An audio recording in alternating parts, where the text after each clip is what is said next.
Wow, I hit probably the lucky spot here because it's just after lunch, so huge attendees for understanding call tracing. So thank you all for coming to Spring 1 2GX. A big shout out to the Pivotal team as well as Spring 1 folks, especially Peter Humphrey, for coordinating this event. So a little bit about myself. I was working in E-Trade Financial for 16 years as a programmer and an architect. So this is my third presentation. This is my first solo presentation in Spring 1. In 2013, I wrote a framework which exposes JAX-WS services behind AMQP using Spring integration. And in 2014, we presented JAX RS services, API development behind AMQP using Spring integration. Okay, since then, I'm unaffiliated to any institution. So this is the time when you can ask me all the questions and I can answer them. So let's get that out of the way. Today, we're going to talk about distributed tracing. So the agenda items for me are the background of what it means, where it is important, where you would use distributed tracing. I'm going to go through a use case, a mock use case, hypothetical one. And it's going to deviate a bit from what you see in the title of the talk, essentially because I cannot talk about dit, sit, uat, RabbitMQ.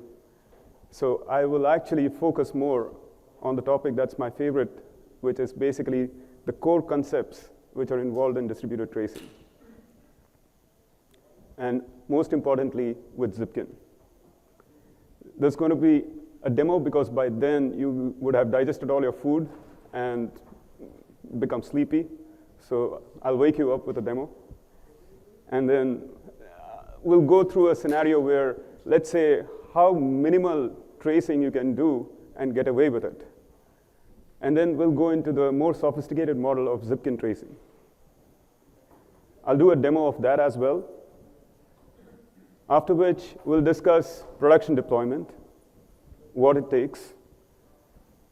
I can give you suggestions to implement this in your beautiful enterprise, in your fantastic workplace that you're working in. And then exceptions to this beautiful, sophisticated model as well. And some of the lessons that I learned, which did not come without a price. So I hope you all gain from it. So before I start, I'd like a show of hands. How many of you work with site reliability engineering, SRE? Okay, no one. All right. How many of you work, how many of you are architects? All right. How many of you are programmers? Okay, maybe an equal set. So I was about to say those are the guys who really do the work. Okay, so this is basically distributed for almost all parts of the organization, both architects, system reliability engineers, programmers, because once you have the system, you can glean a lot about the system behavior as well as debugging, okay? Also, a show of hands before I go ranting about Zipkin. How many of you are familiar with Zipkin? How many of you have used it in your organization? Okay, so 1 or 2 people are familiar with Zipkin. Okay, that's good to know. So just so we understand each other, let's start with the background. So in the beginning, we had clearly specified contracts and roles. There was a well-known topology and flow. Web servers went to application servers called services, services databases. There were pre-scheduled downtimes. For the most part, StackTraces were good enough, for the most part. And what happened is everybody had to move to the newest fad, the newest language, right? And you want to do development really quickly.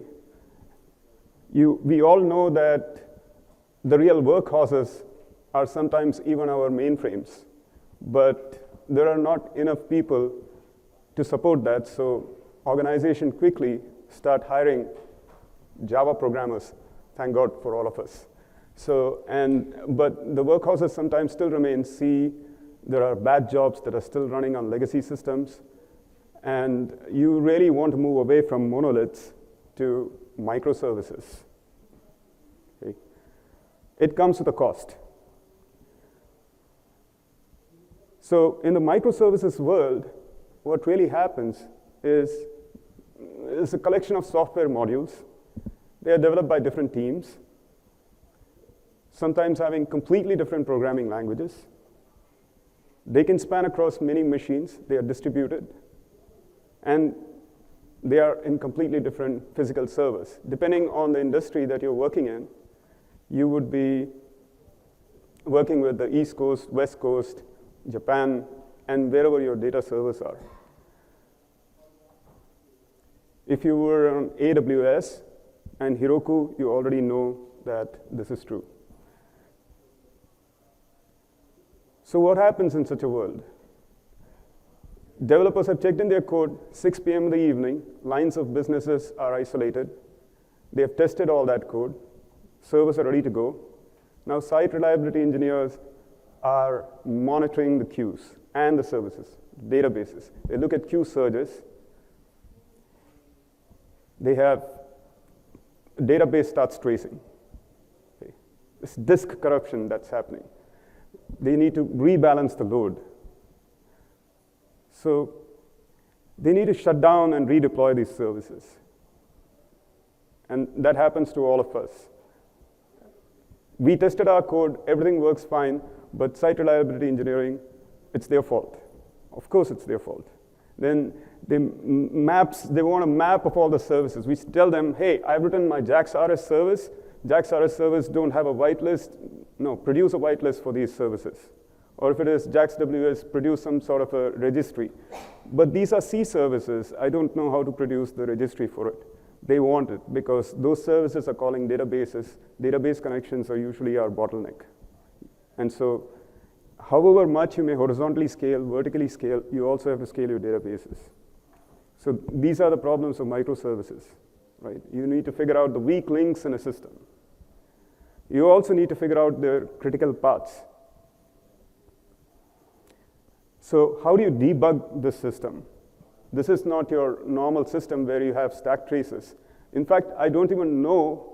I can go and look at the stack trace once I know where to look at, because it's going over load balancers, right? And you go from one node to the other node, you go to the third node, you don't know where it is landing. There are 4 of them that are copies of each other that's sitting behind a load balancer, and this is production, and you need to do it yesterday. And it's burning. So how do you determine request paths also? Market opens. I don't know how many of you actually do trading, but in a trading system, for example, when a market opens, there are request paths that are more optimized, and there are request paths that are different when the market closes.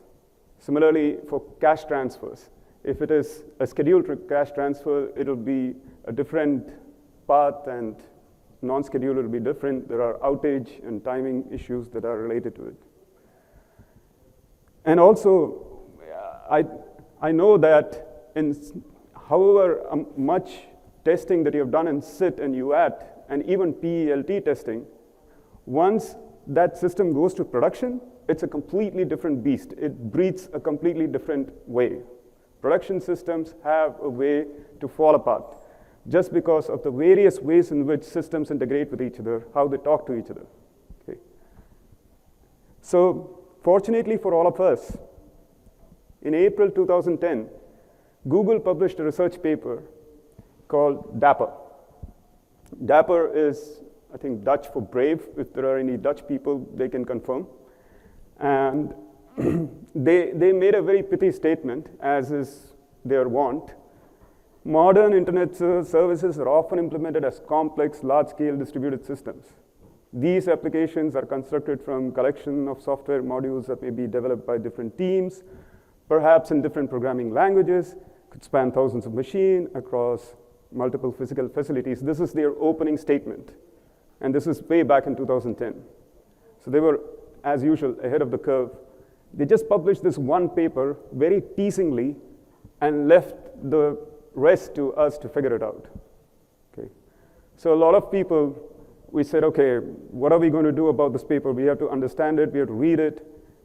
And finally, in 2015, February, Netflix actually said, oh, we have an in-house Dapper-like framework where we are able to layer the request demand, see our infrastructure, and have a simple visualization for it.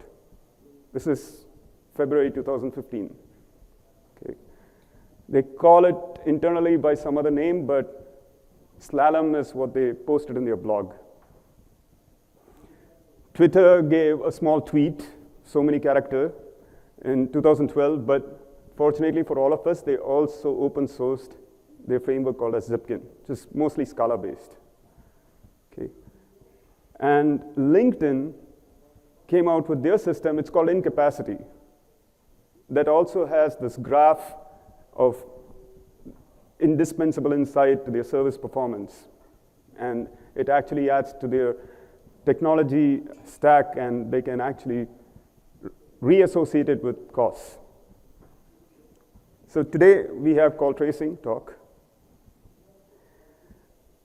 So before we set ourselves on this journey, a few caveat emptors, basically buyer beware. This is a Spring 1 talk, so I will get into the details. Okay, so forget the slides. I'm not a slides man. In fact, this is the first time I'm talking to PowerPoints. Usually, I would be a command line guy. That's what I did in the last two. But I have to kind of set the stage for this. So let's say we are looking at a Gmail app, which is probably the best representation for all of us to talk about a common language. So this is a single-page app, right? Let's try to guess hypothetically again, what are the services that are involved here? So hypothetically, let's say there is a contact service, there's some presence, circles, audio links, video links, labels and tags. Let's take some of them. Okay, so in order to broadcast a presence to multiple devices, it has to keep some sort of a session, and the application has to probably call many services in order to figure out whose account it is, who are your friends, which devices you're using, how much time, and what is the order in which these requests should be sent over. Okay. And this is actually an example where sometimes single requests can actually go across hundreds of machines and in 1,000 services. Okay, various different subsystems. There's also another example that comes to mind, essentially, if you have a portfolio with positions. So if you have a portfolio with a large number of positions, you may have to do a lot of calls to the backend, sometimes spanning over 6,000 services. Most of them are even nested. A service calls itself, or a service upstream service, downstream services, and you make some modifications. They basically have no idea about their dependencies or who's dependent on them. So you don't know what's ingressing and what's exgressing. So let's try to lay a foundation to this. Okay, so let's try to understand what's the minimum that we can do for call tracing. Okay, so we have this system. Let's say this is the flow. There is a node on which a request comes in. There's a node on which the request goes to. And there are many other nodes that are, so the red arrows are basically network hops. And let's see whether we can get away with very simple system like Heroku dashboard already gives you this. Let's try to generate a trace ID, and let's call it a globally unique identifier, right? So let's try to get away with the minimum most that we can do. What this is going to do, we're just going to log it and then finally use log aggregator somewhere and basically know where our request fell. However, we want to be a little more sophisticated. So what we want to do is we want to create this thing called a span ID. Okay? A span ID for us, not a single request is going to be unique, but a span ID is going to be generated for any network hop. So any RPC call that you're doing, you're going to generate an ID, and you're going to log that. What you can do with this is that you can set up a timestamp on the node on which the ID was generated and on the node on which the ID was received. Also, you can put other attributes there. For example, what's the host on which this was generated? What's the host on which you got this ID? And obviously, you have to transmit it. So just to review what we have learned, it's going to be a globally unique immutable ID, correlates to a request. A span ID is a unique ID for an RPC. So far, so good. It seems like very simple and trivial. Okay. So this is the time when I tell you to wake up, because I've been hand-waving a lot. So I'll go to the demo at the peril of my terminal. Let's hope I can get there. And as is the want, okay, so what I'm doing here, and I apologize for all the terminals that I'm using, but I'm most happiest in this environment. What I'm doing here is I'm going to start a server, and because it is easier to show without the distraction of Java, and I apologize to all the Java gurus here. I've been working in Java too for a long time, but without the distraction of Java, the Spring guys have done a great job. I'm going to just start a server just so that in Node. Okay, so this is server A, and then this is server B. Let's say we have started, and I'm just going to call a client. So what's happening here is the client is going to call server A, right? So I don't know, maybe we should just go back here. So the client is calling server A, and then server A calls server B, and then we're going to see a user experience with what traces can do for us. Okay. That's too early. And let's make it smaller. Okay. So something happened. Don't really care right now. This is too sophisticated for us. So let's just go here. Okay, I need to make it smaller.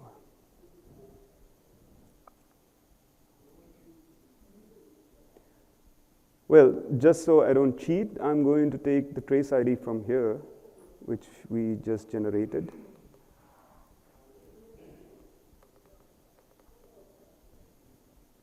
And see whether we produced anything. Oh, there it is. Okay. So as you see, right out of the box, you have a span, which basically shows you how long the request took, and another span, another request, RPC ID, that shows you like how long the service worked in server B. So this is really a toy example, but this is your Zipkin UI. But in order to get here, we have to do some work. And there is no two ways around it. The instrumentation models may be different, but we have to do some work. So back to our slides for the moment.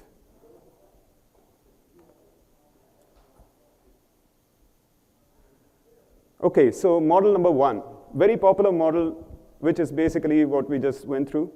Generate a trace ID, log it in node 1, and our goal is to stitch the call tree from the traced logs. Okay, that's our goal, and see whether we can make it. So we generate a trace ID here, generate a span ID on node 1, log it there, transmit the trace ID and the span ID to node 2. Whenever a transmission takes place, I log it again on node 2. Then I generate another span ID because it is calling another service after some time, after it's done its business logic. And then finally, I'm transmitting that as well. And so I'm done. Well, let's look at what we have in our logs. Node 1 has trace ID, span ID 1. Node 2 has trace ID, span ID 1 and span ID 2. Node 3 has trace ID and span ID 2. Okay, it seems like with a simple algorithm, you can actually stitch this up because we said we are going to have a span ID related to a timestamp. So we can actually order span ID 1 and span ID 2. Something happens before something, right? This works out very well for us. Well, we are happy and comfortable until this happens to us. So what happens is, after the server receives a request, and this is the most common scenario, you have a bunch of services to call, and all of them from the same node, and you generated span ID 1 and span ID 3 on the node 1, and you've transmitted all this stuff. You also have timestamps, maybe up to the nanosecond, maybe up to the nanosecond, picoseconds. It still requires a little bit of work for us to stitch the request and to understand the call tree. So we haven't reached the place where we can really just grep it or use some sort of an algorithm to figure it out without doing some sort of reasoning about it. Okay. So this is known as black box instrumentation. Why is it black box? The pros are that there is application level transparency.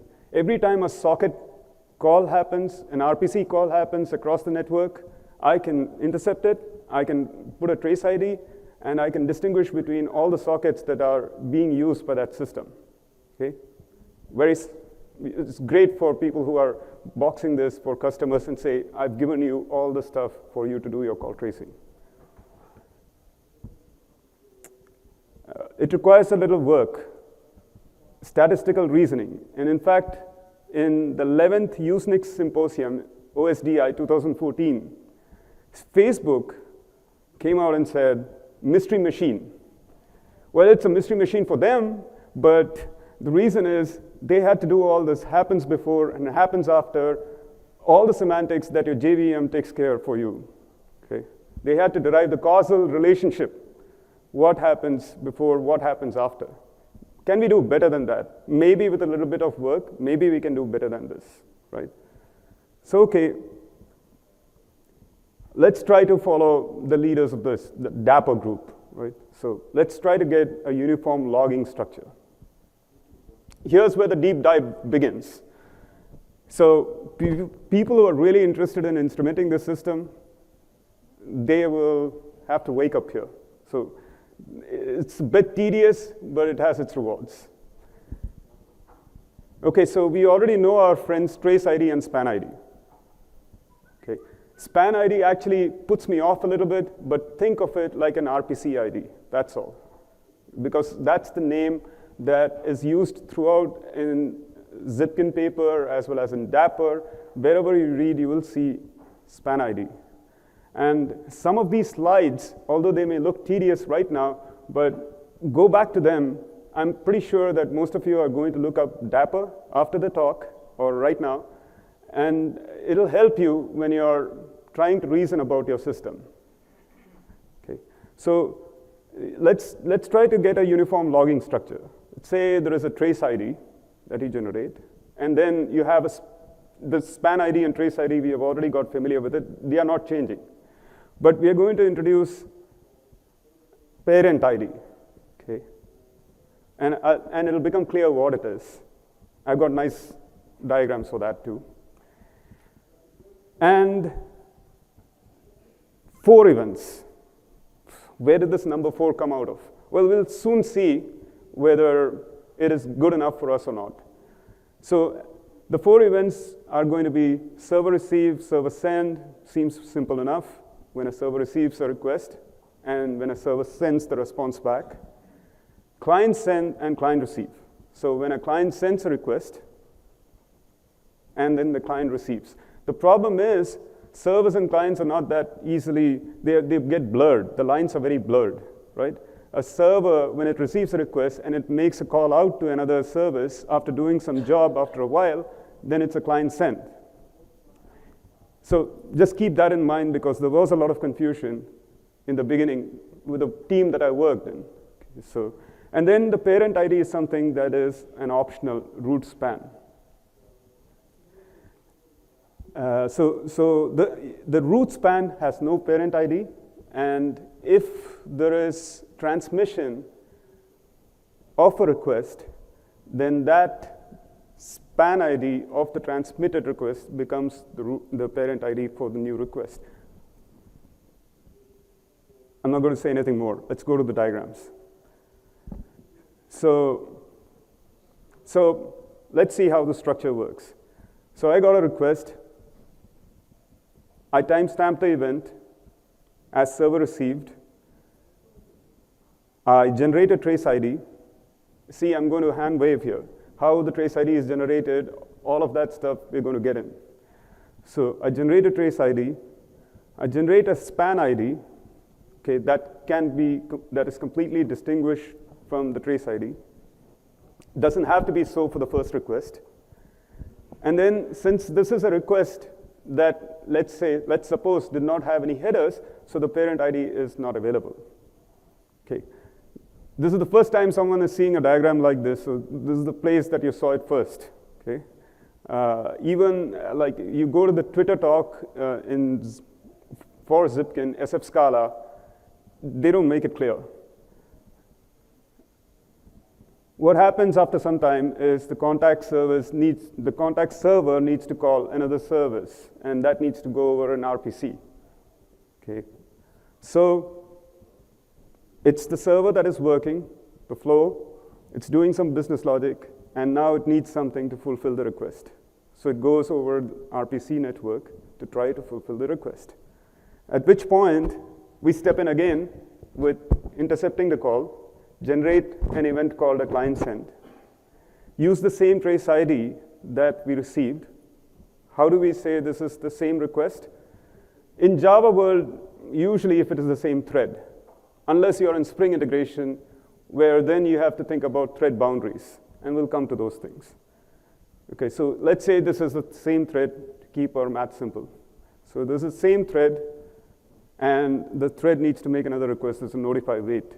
So client send, I generate a span ID that is different from the span ID that I generated earlier, and see what happened. There was a span ID 1A here, and I got a parent ID 1A.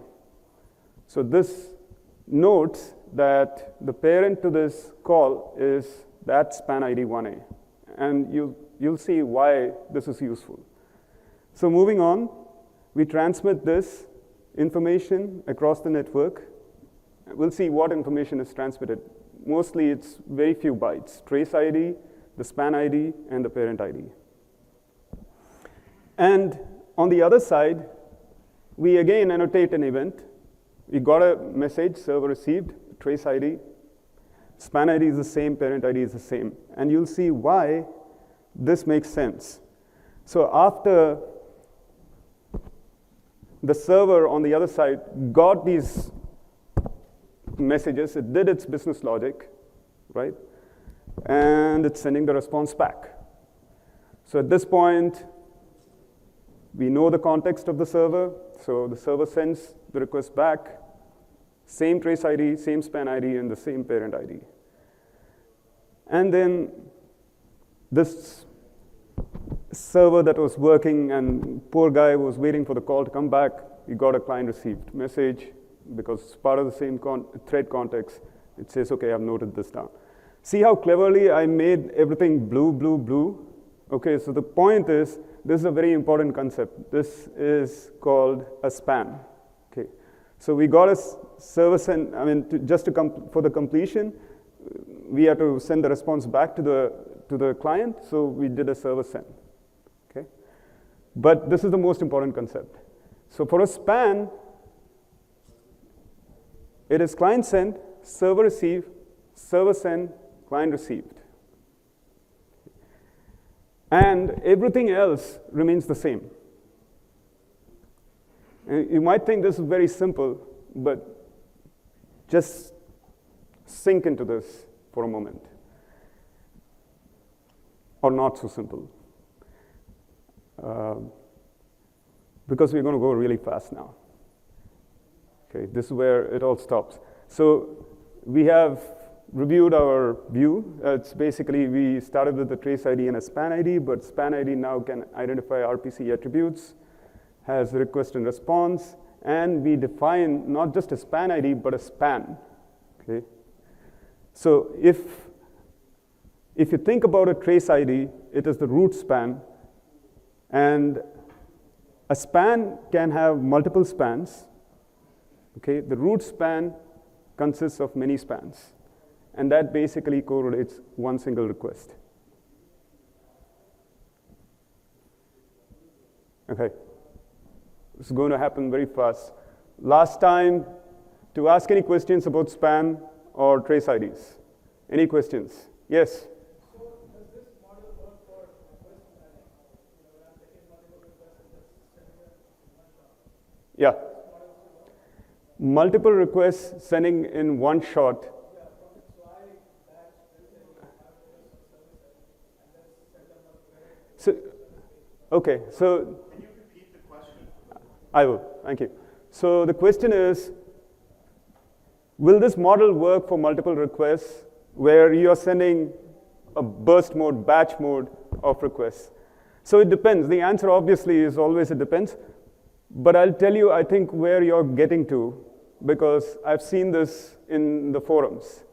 Essentially, if you want that to be one single span, that's not going to happen. You have to do some more work for it.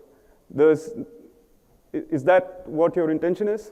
Right, I still want to see requests, Separately? Yeah, separately, but with the underlying instrumentation is sending them back. That's not a problem. That shouldn't be a problem. A use case for that particular thing would be, for example, let's say multiple pages, right? So you have, forget about the batch requests. Just have multiple pages. For example, in quick transfer or maybe opening an account. So you have to go through multiple pages. Or even a single page app. Like you have to, in order to render a particular element, you may have to call many services. You actually need it to be grouped so that you can search by it later. That requires a little more work because each service request is going to be separated out, which means each one of them is going to generate their own trace IDs, right? So that's called like grouping. I want more intelligence, and we'll get into some of those use cases where the model may not work best. So any other questions? Now's the time. We're going really fast after this. Okay. All right, you asked for it. So boom, boom, boom, boom, boom, boom, boom. There. Done. Okay, so the point is, okay, I'll go a little bit slow, but it's really another use case there. There was a request that came in, and now we are all masters at this, right? So there's a request that came in, got a server receive, generated this on node 1, client send, server received. I guess I should ask you to tell me what's going to be the next one, because that's the only way to learn this stuff. And does this look right? Okay. How many people think this is right? None of you think this is right, okay. Okay, 2 people, 3 people, okay. Yeah. So the confusion is always like, what is 1C being generated there, and what is this 1B? And that's essentially the parent ID of the previous server received, okay. And does this look right? This from node 2 to node 3? Yeah, it's very simple. Once you get this diagram, commit to memory, and you'll never have problems with Zipkin. Remember, Zipkin is going to be introduced in Cloud Foundry, so probably in 2016, it's going to be a first-class citizen of Spring. So you'd have to really work. The reason why you need to understand this model, not just because you are instrumenting the systems, but also if you want to extract data out of the system. And you'll see that there are rewards to understand this model. Okay, and then we're done with this. What happened here is it's a nested request. Earlier one that we saw was one request going to a server and then the server just responding back. Okay. This one is more like a nested request. Okay, so now what can we do? Can we do this? So what happened here is, again, this is the use case that we got stuck with happens before, happens after, all the semantics that the JVM actually takes care of us when we write synchronized or when we write volatile. But this is on a distributed system, right? So you've got like something that happened at the same time. Well, what about the red lines? Do they look right? Who says they look right? Okay, one. Be brave, come on. It's okay, it's dapper. All right, many of you think it is right. Who says it is wrong? Okay, 1, 2, 3, brave, bravado, okay. So, I'm sorry, I was just setting you up. Okay, this is right. And the reason why this is hard to say it is right, wrong, is when you're not introduced to the system. This is the only way that we distinguish ourselves from the previous model, okay? This is the idea of generating parent ID. So if you did not have a parent ID, then how do you correlate this to the first request that came in, the first service request that came in? You'd have to think about something that correlates to a trace ID, and also that correlates to a timestamp. But this allows us to cleanly distinguish, because what we did is we generated a new span ID, the CS11C. 1C is a new span ID. Okay, it gave you a new span ID for making a new request. And there is no confusion now, and both of these requests, that is CS11B1A and CS11C1A, they both belong to the same parent request. So any clients that are going to make like, you can add like hundreds of these nested calls here. Each one of them is going to generate their own specific span IDs, right? But they're going to keep the parent the same. And on the other hand, on the other side, on the server side, they still know where these requests are coming from, and you can stitch them up later.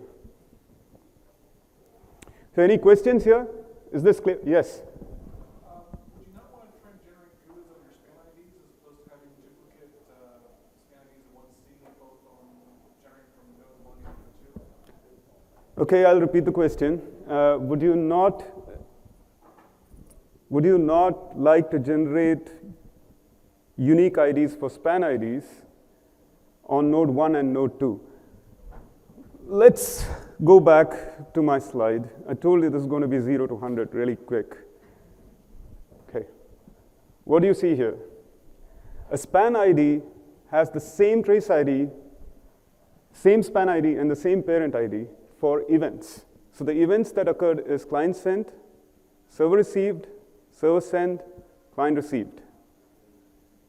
So this is a span. It's a request that goes from the server or the client, calls a service, and a response. This is a whole RPC. So for that entire RPC, it's a bridge. For that entire bridge, it's the request. RPC's IDs are going to remain the same. So the distinction is made from the client side always, right? If there is a new request coming from the client side, then that'll have a new span ID. Span ID is for a span. Trace ID is for the entire request. If I have multiple clients being called, I need to generate new span IDs for them. But they have to remain the same on both sides. Okay, any other questions? It might get really hairy but there is, okay. You can go back to the slides. It'll always save.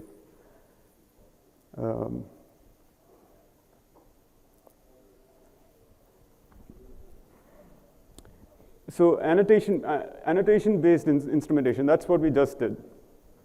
So this is basically, gives you end-to-end per request visibility. And it also can show you what's the services that you're deploying, both upstream and downstream. And you can also calculate critical paths. You can also calculate long-tail latencies. But you may not be able to reason about why that long-tail latency happened. You'll be able to see the long-tail latency, but you may not be able to reason about it. And the con is obvious.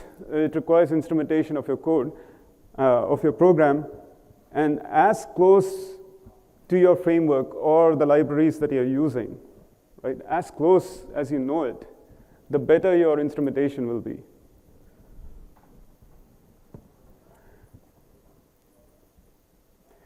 Okay, so we're going to move on from this to trace collectors.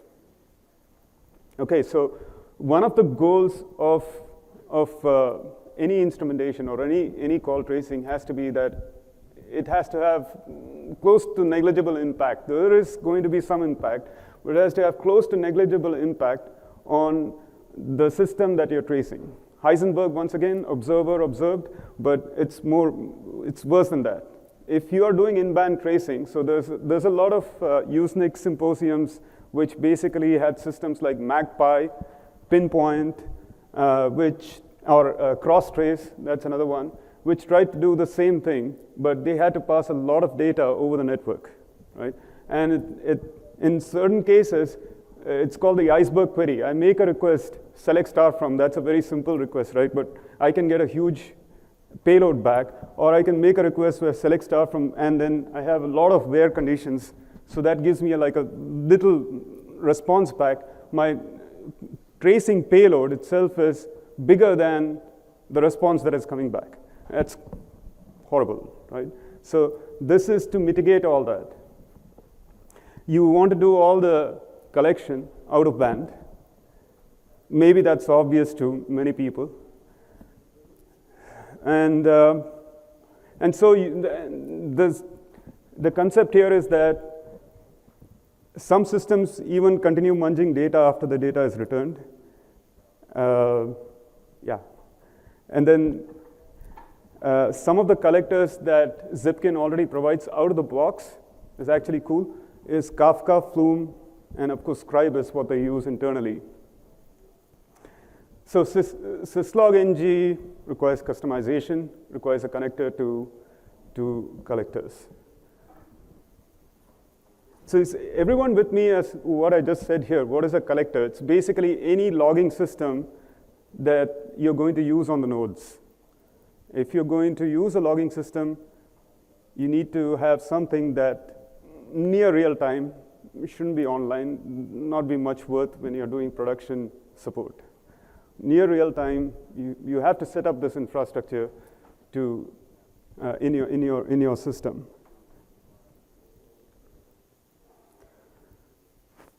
So what's the overhead?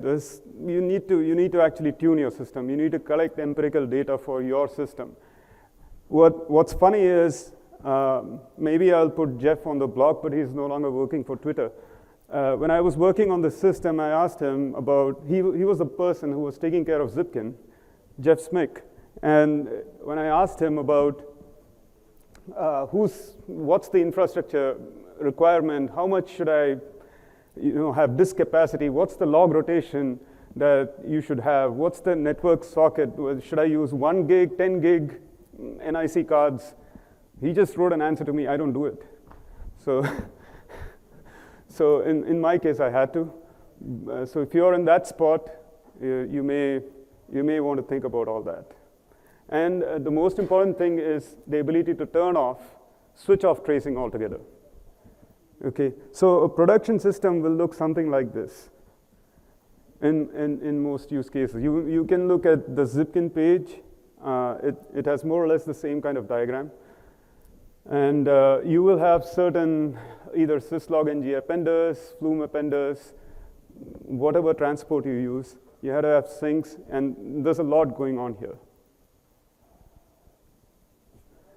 Okay, Cassandra is just a choice. Zipkin comes out of the box with HBase, Redis, integration, and yeah, I think Cassandra and SQLite. They call it ANOMDB, as that's the from the Play framework. That's what is the interface to SQLite. Okay, so don't get scared of Zipkin. It is written all in Scala. It is hairy because it's part of the Finagle RPC system that's used within Twitter. And in fact, the idea is that if you're going to use Finagle, then you get distributed tracing out of the box. If you're going to instrument it, then you need to learn how Finagle is instrumenting it. But it's not too bad, because there are systems out there. For example, if it is written in Scala, I think Christoph Adrianissens, if I get his name right, has made a fantastic effort. He calls it Brave, because Dapper is basically brave in English. Well, that's what he tells me. Okay. So, okay, maybe now a lot of people again are sleeping, so it's time for a demo. Okay. What I'm going to do is the following. I'm going to generate traces, fictitious traces. I cannot generate real traces, sit you at, not allowed for me. Then I'm going to cover a little bit of what the aspects of the Zipkin UX, what it gives you once you've done all this work. I'm not sure whether I want to show you aggregate of the services mapped, but okay, we'll see how it goes. Maybe after a little while, I can show you what is the reward for doing all this collection. And yeah, in fact, you can run all of these in your Mac. So let's try. This is, let's get rid of this. Okay, so you see those three error. I don't know how it looks.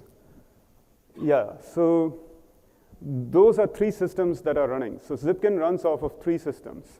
There is a collector, there is a query interface, and there is a web UI interface. So when we started this system, I started each of them individually. And then what happened when I did the demo was there's a scribe collector that talked to the collector on the Zipkin system here that receives a message. And then there is a query system that I queried with. That's the trace UID that you saw, the trace interface. That's the web API. And that basically queries the Cassandra database. So there's Cassandra running here in the background. Funny thing, Cassandra, but we'll come to it. No, good stuff. So, okay, so what did I say I'm going to do is to generate traces. So there's a very simple API for this, where you can generate all the traces by a simple example. Let's take, okay, if I forget. So this is what I'm going to do. Okay, too many things, but essentially there's only, sorry, I should have cleaned it up. But that's the line that's going to run. Essentially, I've already generated the traces. If I wanted to generate more, I can run this line, for example, which says just generate sample traces. And what it shows is the Cassandra destination. It's also called Cassie within Zipkin and within Twitter. So that's the destination on which this is going to be generated. Now, before we do all this, unfortunately, I stopped everything. But let me just start this, because this is going to be extremely overwhelming, even for me right now. Let me just start once more. And I'll tell you why.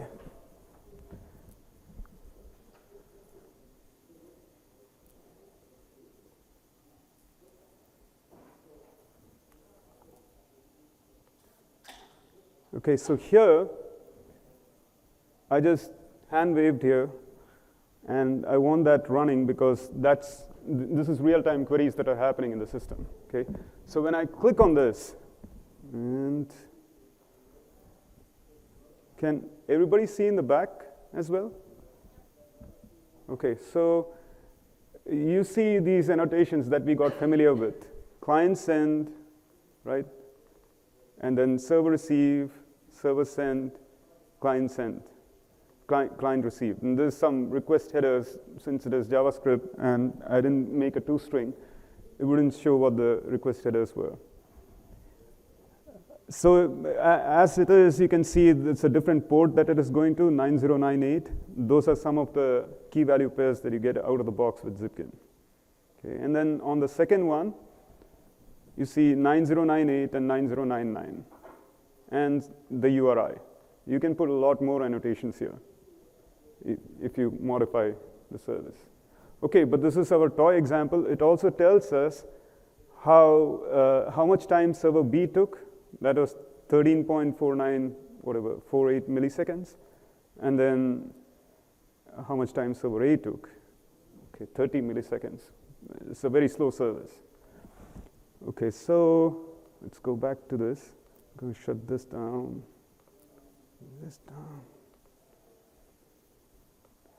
And this is where the real nested calls are going to be simulated. So let's fly with this. I'm praying to all the gods. Hopefully this works.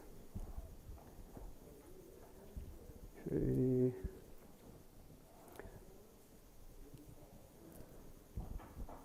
All right, those errors don't mean anything. Okay, it's generated the traces. I'm going to give you a live commentary. Okay, so I'm not sure whether it's done. Okay, let's take a look. Let's go here. I have a backup to this if this doesn't work, but okay, so there's some fictitious services, you see, which were produced here. So we lose our server A and server B, but there are some fictitious services that were produced here. On 9/16/2015, I'm still on California time, so it shows 10:40, but okay. Let's just go see what it produced. And 86 spans were produced by this service, and what you get is a view of the spans, and you expand all this, and it goes on and on and on. We kind of fulfilled our dream, or our nightmare, as you would. On the left-hand side of this UI, you see the services you see the root service. It basically is the root span, okay? You don't see trace IDs here except that right on top, that's the trace ID. That's the API that you call everything with. That's your trace ID. And there is a story to say about it, but I'll get ahead of myself if I talk about it right now. And you see some white spots in between. Those are the annotations that a programmer might, or a developer might think is useful for showing insights. So let's look at this. For example, okay, so you have some annotations and value. You have some ipsum. Yeah, these are all made up. And then the host on which the server receive and server send is done. This is the first root span where the request is coming. Okay.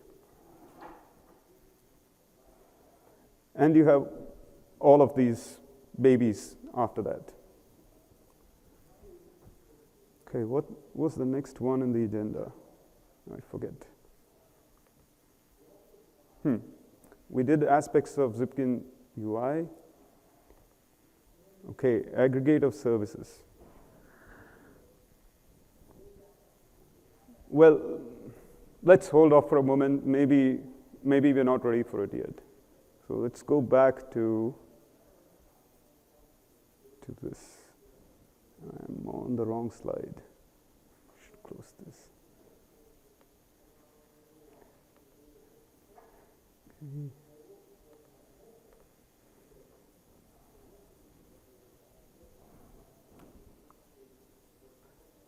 Okay, so you saw if you did make some effort, you get some level of transparency into your system. How are you doing with time? Okay, I think we have lots. So we'll just go through the anatomy of a trace. Okay.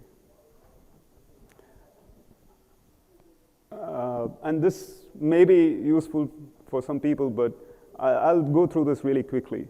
So a trace is basically a root span that relates many spans together. A span is a set of annotations. Annotation records time of the event and in custom. And that is custom annotations. You can also give all kinds of useful values that is important for your system. And then there is sampling, which is very enigmatic because it just says Boolean here. Okay, so sampling is used to control the overhead.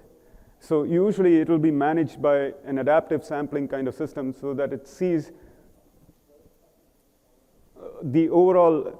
So if it's a zookeeper system, it can say if there's a huge volume of traffic in your service node, then what you have to do, you can sample much less because the call patterns that arise will be the same, more or less, over a period of time. So you can get away with sampling one call in thousands.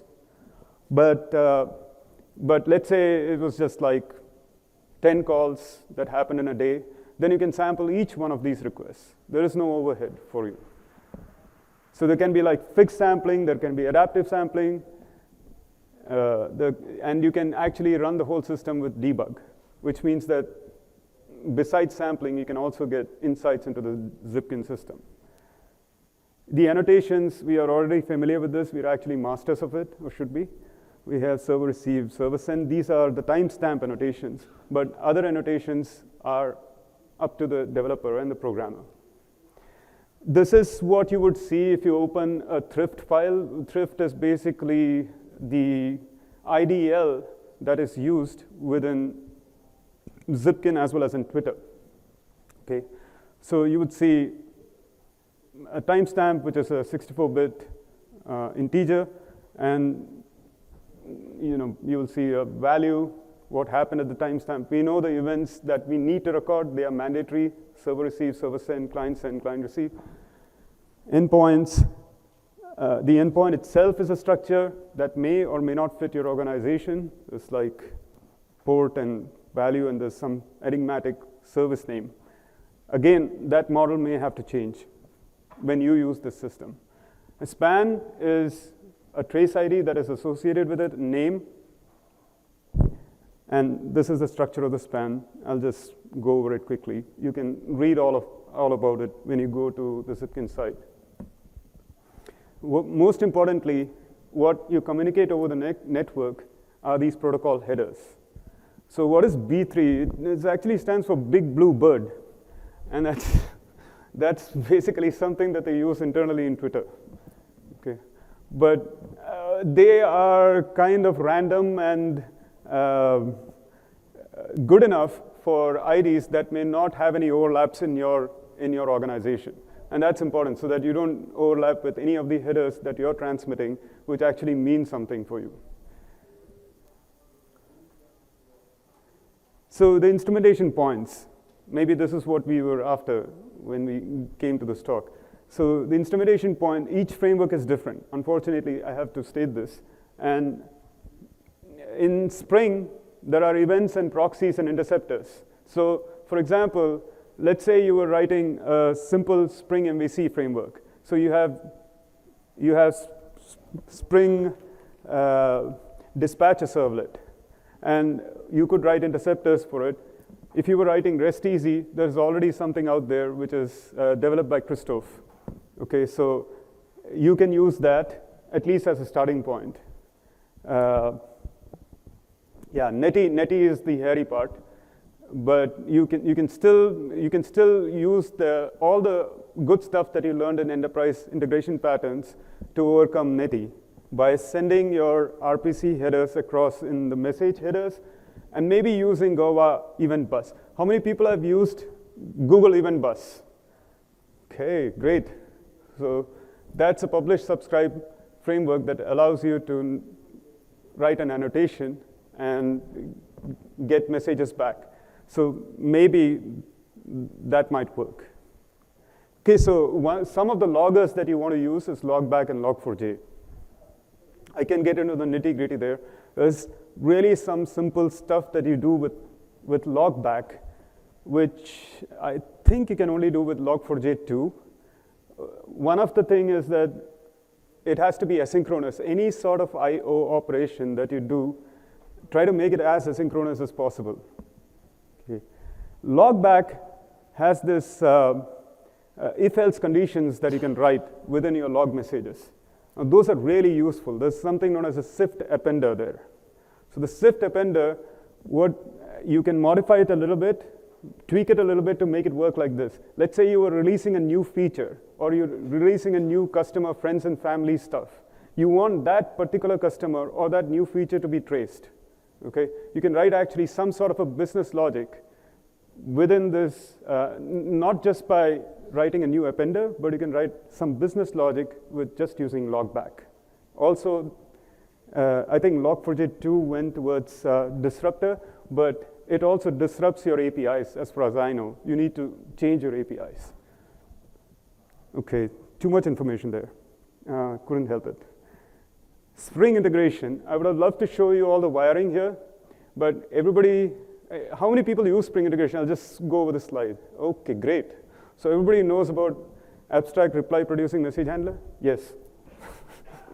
Okay, so that's basically your service activator, okay? And in which you have a callback called handle request message. You can write an interceptor there, then let it proceed to the actual message handler that needs to handle the message. And then you can write an out interceptor for doing what? So implementing a library. So for server receive and server send, you want to actually provide some sort of an API. Okay.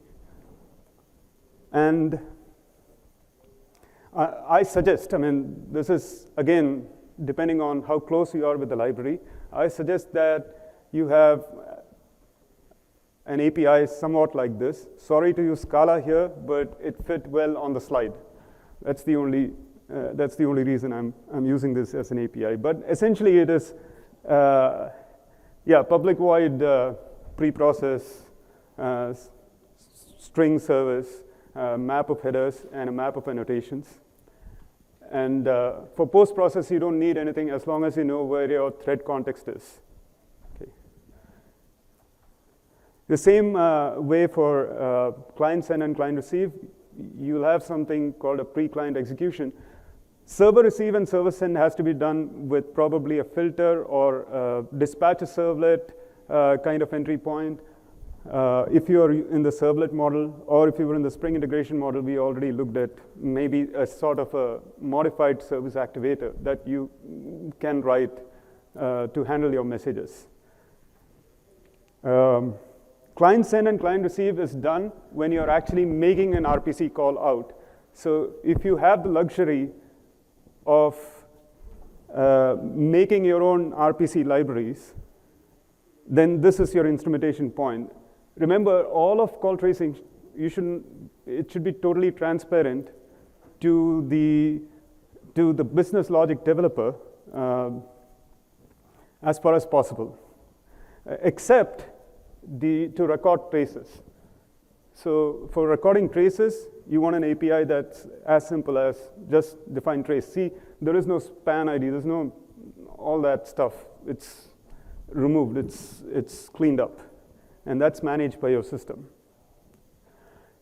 When you initialize your system, you want to initialize your system. This is what goes into your static parameters.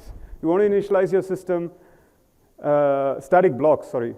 You want to initialize your system with all the collectors that you possibly can have, and then configure them maybe from outside. Essentially, maybe one of the collectors, log4j, you want just put it in the static block. This is going to be, it's going to be used throughout.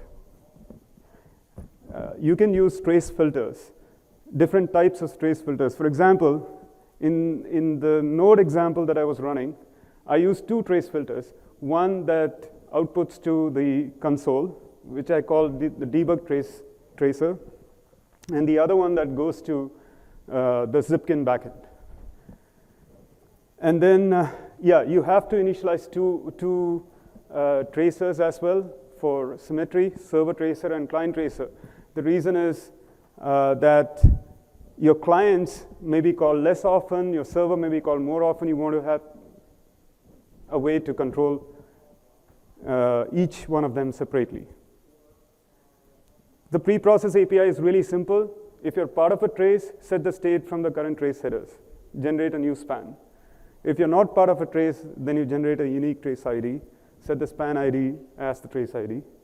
And then record a server received annotation. Post-process API, you have to add annotations which you think are useful. For example, host, session ID, JVM ID, thread ID. And then you annotate a server send. And those operations are symmetrical in pre-client execution and post-client execution. Okay, need a breather. Okay, so the trace ID generator. This is taken right out of the code in Zipkin. Okay. The salt is used to prevent trace ID collisions between machines by giving each system a random salt. It's less likely that two processes sample the same subset of trace IDs. Fantastic. What they use is new random.next long. Okay. So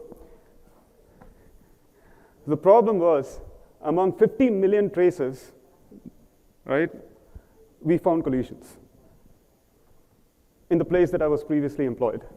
Okay, so 50 million traces had collisions. That means random next long was not working for us. Okay, so then, as usual, as every one of us does, we go to Stack Overflow, we go to forums, and we look for an implementation of this library. Some poor soul must have done a UUID generation of the trace IDs. And when I looked, there was a lot of discussion in the forum, but nobody had done it. So it fell to me to do it. And there is a pull request for it to Zipkin. And this is the URL. So it was important to generate UUID-based traces. And that's what you saw in the demo as well. So let's go back to the demo here.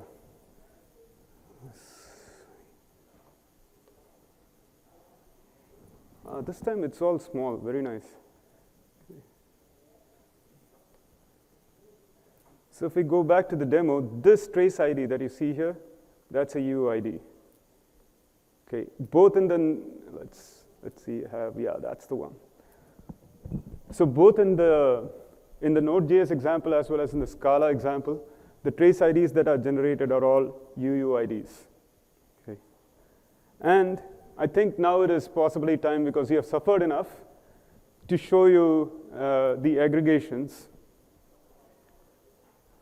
And this is what you get if you map your services, which is nothing, right? You can't see anything. Okay. So this is your universe.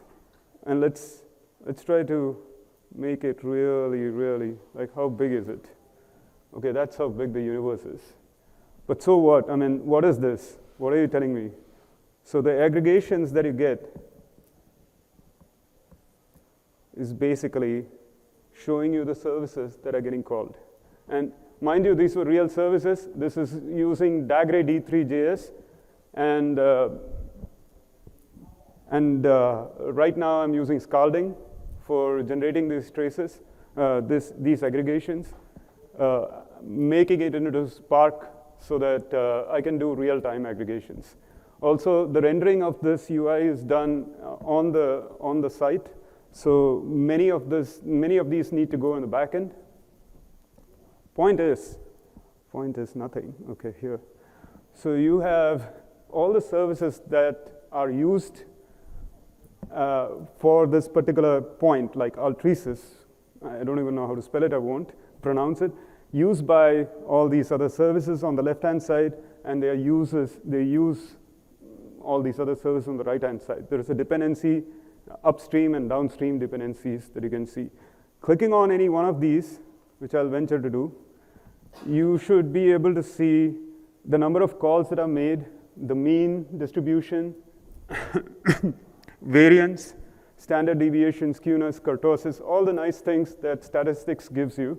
And this uses a library called AlgeBird.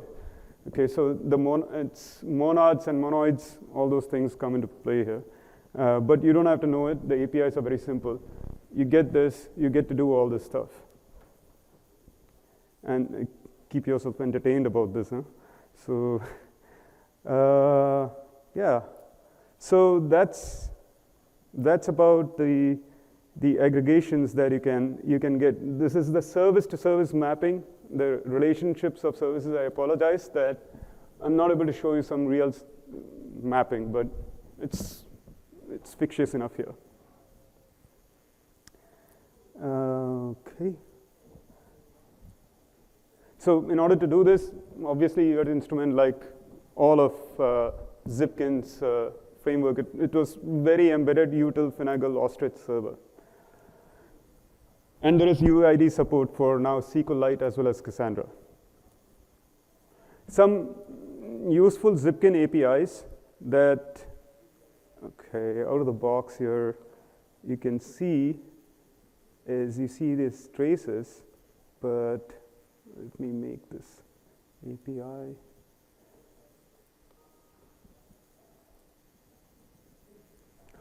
Not this, I have to remove this plural. Okay, so that's the JSON. So essentially what you see there in the UI is basically this modified. And the different views that you see is also this modified. You can actually see the network calls that are made before this is rendered. A lot of that stuff needs to be done on the back end. Anybody who's interested in collaborating, I'll be happy to work with her or him. So, but this is basically what the trace IDs and the span IDs look like. Okay. Yeah, and then there are a bunch of other things that you can do. If you are shy, like me, of understanding Cassandra, because that does take a long time to understand. Maybe you want to collect these traces into something more like Elasticsearch. Also, just an FYI, Twitter moved away from Cassandra. They have their own database called Manhattan. So they made their own database. Okay, so you can do a lot of production coverage as long as you have those RPC libraries within your control.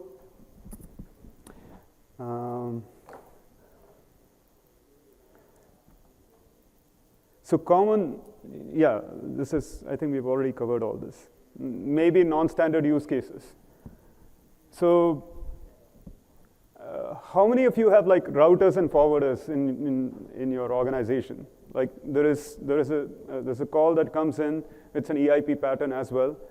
Header router, payload router, yeah. And is this distributed? Is it across networks?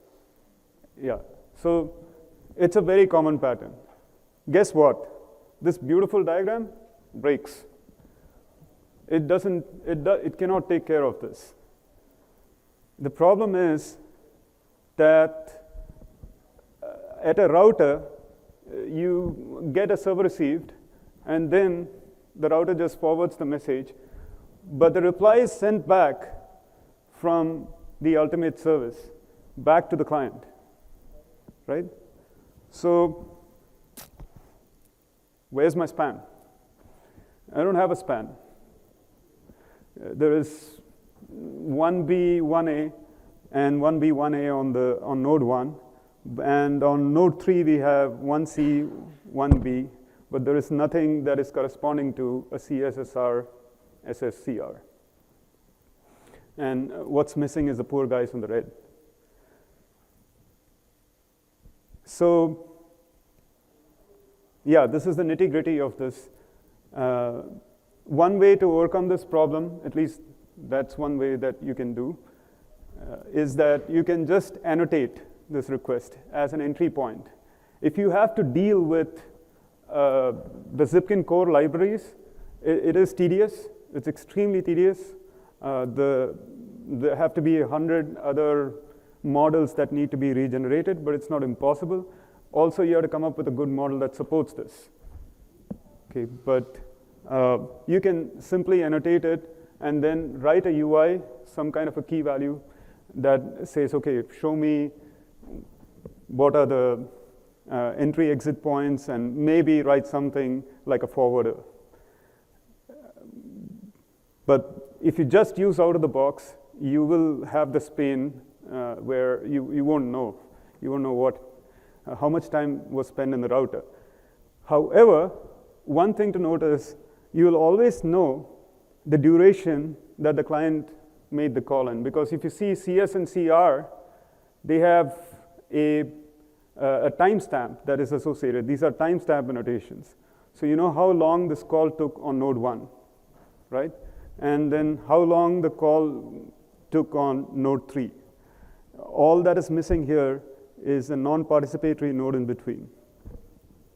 So none of the timing, if you were doing timing yourself, that will not be missing. The other, I don't know whether I covered it in the first thing. Yeah, okay. So in non-standard use cases, when you use frameworks like reactive, netty, or asynchronous callbacks. So request is sent on a different thread, response is received on a different thread. So you have to use messaging pattern, and if anybody is interested in it, I can show you the code how to do this later after the talk, or I'm going to just commit it to GitHub. I actually just started this morning, which essentially allows you to span, to have like a netty messaging tracing system. Too quickly to lessons learned, but the last one, which was covered in the previous slide, is what happens if I have a tracing system and then there are non-participatory nodes in between. Let's say you have memcached, or you have some Oracle database, and you're not actually doing any tracing in that. So there is this thing that is doing all this beautiful server receive, server send, blah, blah, blah, and then there is Oracle, and then there is memcached, or there's some caching layer in between, and you're not able to trace or instrument them. What happens? Does the system break? It does not. It does not as long as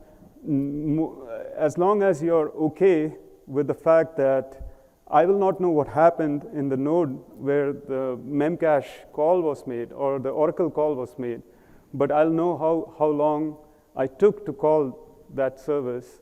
So the duration is going to be well known on the nodes from which you are having non-participatory calls. Also, to trace or not to trace, that is the question, right? So the problem is, it was very simplistic when I kind of showed you, well, I can just move forward to this diagram. I showed you like, okay, a server received a request, I generate a trace ID, but how do I know whether to generate a trace ID? Okay, the only markers for me is if the headers contain traces, right? So if you were, let's say, in the HTTP transport and you were doing HTTP headers, you got certain headers, and maybe because of some reason the headers are missing, or you went through a non-participatory node and there was a database trigger of some sort that basically called another service.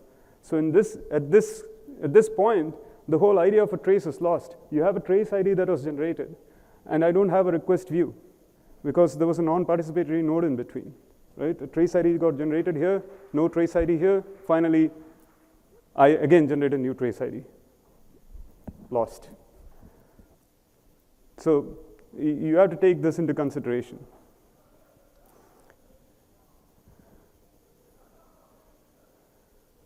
Yeah, these are some of the lessons that I learned. Essentially, whenever someone looks at this tracing system, they are always surprised, all the development teams are always surprised that I cannot use it to debug this request that happened. that's because not all requests are sampled. So the requirement grew very quickly to generate trace IDs. Always generate trace IDs. Okay. Now we come to your multi-page group tracing. So there was a requirement so that there is one trace ID that is a group of all other trace IDs. It's called as an Uber trace. And then don't try to invent collectors. Use collectors that you already have. So if you're having something like Flume, don't redo it. At least the costs may be prohibitive, maybe.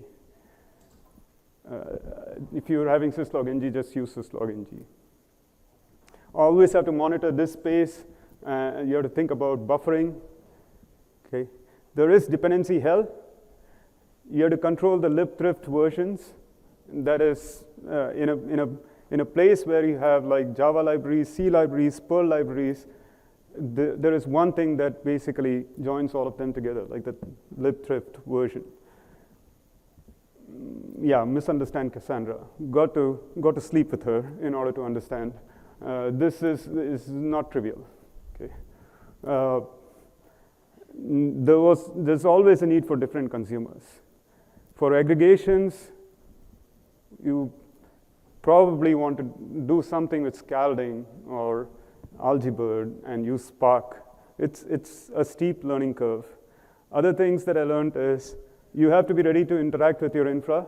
If you've been ignoring them and not being nice to them and not saying good morning and anything, then you should start doing that.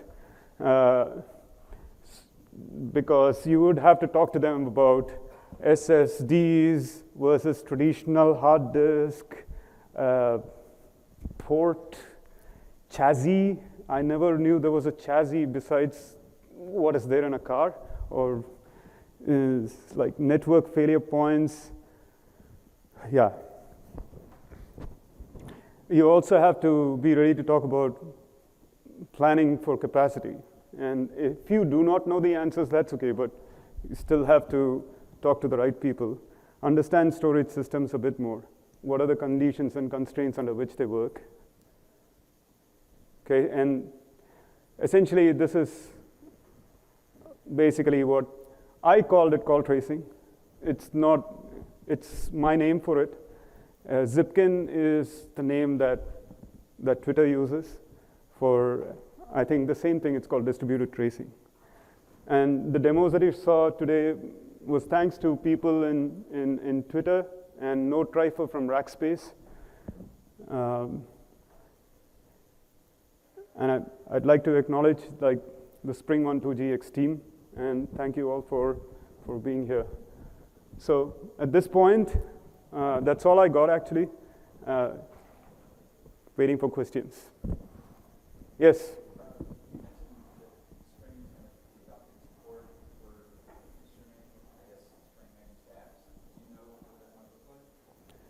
Actually, you can start looking at it right now. It's on GitHub. That's the good part. It's Spring One Cloud or Spring Cloud. I'll give you a link to it if I can find it. What it is based, from my understanding, I think they just started like 5 days ago. So what they've started doing is events that are coming into Spring integration, right? And even in the Spring context. So Spring context is basically producer consumer. And there are events that are generated. And what they're doing is they are able to intercept points where they can do server received, server send, etc. Which is basically the same. They're using Zipkin APIs and libraries there. So that's why I said you have to, like at the end of the day, have to get familiar with this stuff.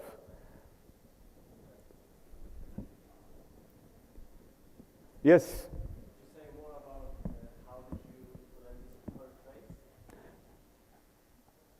I could say more, but I could kill you. No, I'm just kidding. So Uber Trace is not yet implemented. There's stuff to be done.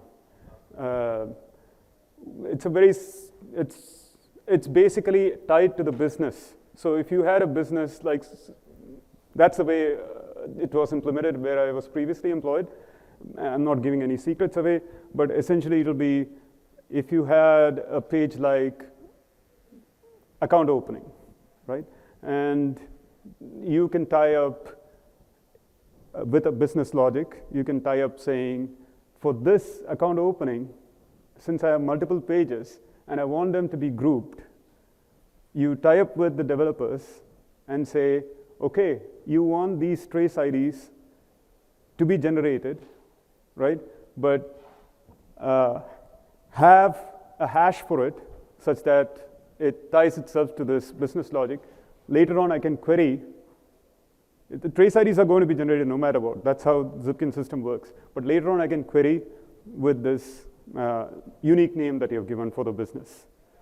I can explain a little bit more, but yes.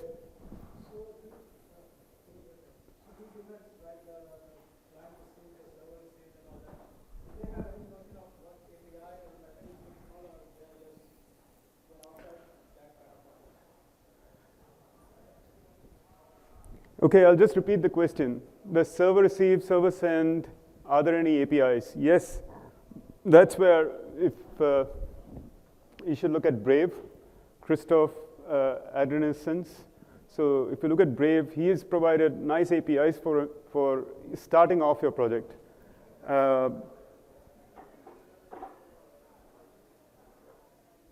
You would have to know about your context. So basically, it uses a thread local context. Okay, so thread local works in many setups if it is a simple application, but you'd have to use it very carefully. So he provides APIs for this in the Java world. Yes? So let's say I have a Spring integration, Right. In Spring integration, I have thread executors. Mm-hmm. They have a different thread. Mm-hmm. So each thread from one call, Mm-hmm. each executors go to like Mm-hmm. different legacy system. Mm-hmm. How do I trace? Okay, so thankfully, to answer your question, I just talked to Gary Russell. He gave away a small secret. He said basically they are using Spring Security for it as a thread context. That's the same thing that they're using for maintaining thread context in Spring Security. They're going to use the same in order to handle this. They are actually already doing this tracing. They have already started committing code for it. Yeah.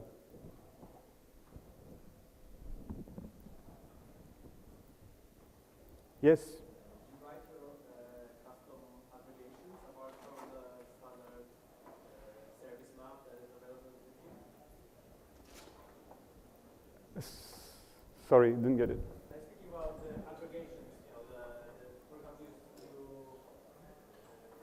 Yes, aggregations. service map, Mm-hmm. services Mm-hmm. update like each other. And the question is if you wrote your custom aggregations, different reports. Yes, I did. Yeah, lots of them. Can you share ideas? Yes. Yeah, the other ideas, okay, so anomalies. For example, you have path, right? You have various paths. Your request paths are gathered. That's what you get out of Zipkin. So you got like path A, path B, path C, and let's say you aggregate it over a period of time. Let's say like 3 months, 5 months, a year, whatever makes sense for you. And you want to look at path anomalies. So a trace generated like in real time today, if some problem happened in the server today, you want to see why it was different from what happened, like, let's say, over a period of time. You can generate like these path anomalies and maybe use ML libraries to figure out, what's the pattern, predictive analysis. You can also think about annealing your system, like auto-healing your system. So this is just the starting point. Basically now, what we talked about is just the instrumentation point. The work starts after you instrument your libraries. That's when you can actually go to the big data world, so to speak. Is that clear or? Okay.